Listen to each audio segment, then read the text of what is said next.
Welcome to iFy news channel.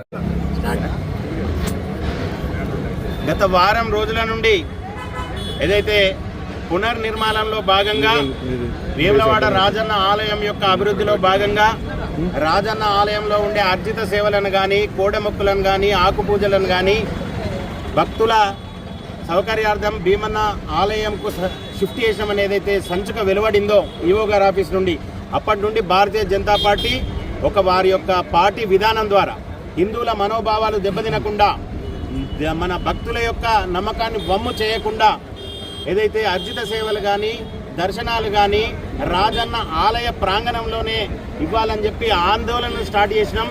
ఆ ఆందోళనను అర్థం చేసుకున్న ప్రభుత్వం అదే రకంగా గౌరవ పార్లమెంటు సభ్యులు కేంద్ర హోంశాఖ సహాయ మంత్రి బండి సంజయ్ కుమార్ గారి యొక్క సూచనల సలహాల మేరకు ఈరోజు ఏదైతే ఇక్కడ రాజన్న ఆలయంలో అర్జిత సేవలను కానీ ఆకుపూజలు లేకపోతే అన్న పూజను కానీ కోడెమొక్కులను కానీ ఇక్కడనే కొనసాగిస్తామని నిన్నటి రోజున ఎండోమెంట్ కమిషనర్ కార్యాలయం ద్వారా ఏదైతే ఒక సర్క్యులర్ను పాస్ చేసిర్రో దానికి గాను భారతీయ జనతా పార్టీ హర్షిస్తుంది.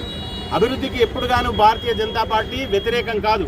రాజన్న ఆలయ అభివృద్ధి జరగాల్సిందే. భక్తుల మనోభావాలను దెబ్బతినకుండా, హిందువుల మనోభావాలు దెబ్బతినకుండా అభివృద్ధి జరగాల్సిందే. పాపం స్థానికంగా ఉన్న కొందరి కాంగ్రెస్ నాయకులకు మాత్రమే మా ఆలోచన ఏందనేది అర్థం కాలేదు, కానీ ప్రభుత్వం అర్థం చేసుకున్నది. కనుక ఈరోజు ఈ నిర్ణయం తీసుకున్నందుకు మేము ప్రభుత్వానికి ధన్యవాదాలు తెలియజేస్తున్నాం.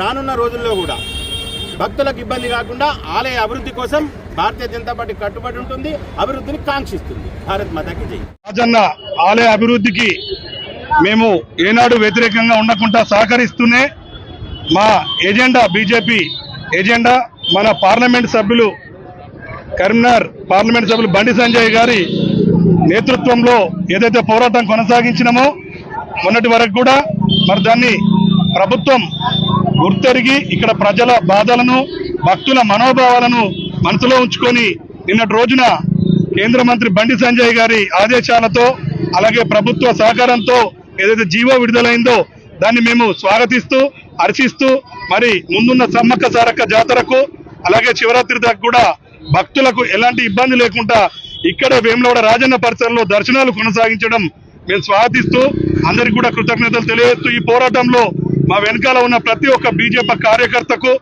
భక్తులకు పట్టణ ప్రజలకు కూడా కృతజ్ఞతలు తెలియజేస్తున్నాం. భారత్ మాతాకి.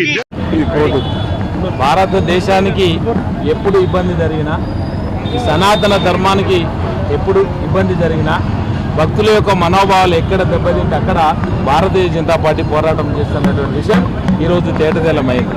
వాళ్ళ దక్షిణ కాశీగా ప్రసిద్ధిగాంచినటువంటి వేములవాడ రాజన్న ఆలయ విస్తరణలో భాగంగా మరి భక్తుల యొక్క దర్శనాలు బంద్ చేస్తాం, భీమేశ్వర ఆలయంలో అక్కడ దర్శనాలు కల్పిస్తామని చెప్పేసి ఇవాళ భారతీయ జనతా పార్టీ మరి కేంద్ర మంత్రివర్యులు కరీంనగర్ పార్లమెంటు సభ్యులు బండి సంజయ్ గారి సూచన మేరకు రాజన్న మొక్కులు రాజన్నకే చెందాలి తప్పితే భీమన్నకి ఎలా చెందుతావు? అభివృద్ధికి స్వాగతిస్తుంది. ఒకవైపు అభివృద్ధి కార్యక్రమాలు నడవాలి, ఒకవైపు భక్తులకు దర్శనాలు కల్పించాలనే దాని మీద మరి పెద్ద ఎత్తున మా జిల్లా పార్టీ ఆధ్వర్యంలో పోరాటం చేయడం జరిగింది. మరి అధికారులు కూడా సానుకూలంగా స్పందించాలని చెప్పేసి విజ్ఞప్తి చేసినాం. ఇవాళ భారతీయ జనతా పార్టీ విజ్ఞప్తి మేరకు ఇవాళ రాజన్న మొక్కులు మరి రాజన్నకే ఇక్కడే చెల్లించుకునే విధంగా మేము అధికారులందరూ కూడా ఏర్పాట్లు చేస్తామని చెప్పేసి మరి ఎండోమెంట్ కమిషనరేట్ ద్వారా సర్క్యులర్ రావడం స్వాగతించదగ్గ విషయం. మరి దీని కొరకు మరి ప్రభుత్వం తీసుకున్న నిర్ణయమైనా మేము ఇక్కడ అధికారులు సహకరించిన విధానానికి భారతీయ జనతా పార్టీ పక్షాన మరి శుభాభివందనాలు కూడా తెలియజేస్తూ రాబోయేటువంటి కాలంలో ఇవాళ ఆగమేఘాల మీద ఆలయ నిర్మాణం చేయకూడదు. మరి వేల సంవత్సరాల క్రితం నాడు చాళుక్యుల కాలంలో నిర్మాణమైనటువంటి దేవాలయం ఇలా ఈ దేశంలో ఉన్నటువంటి దేవాలయాలు పెద్ద ఎత్తున ఉన్నటువంటి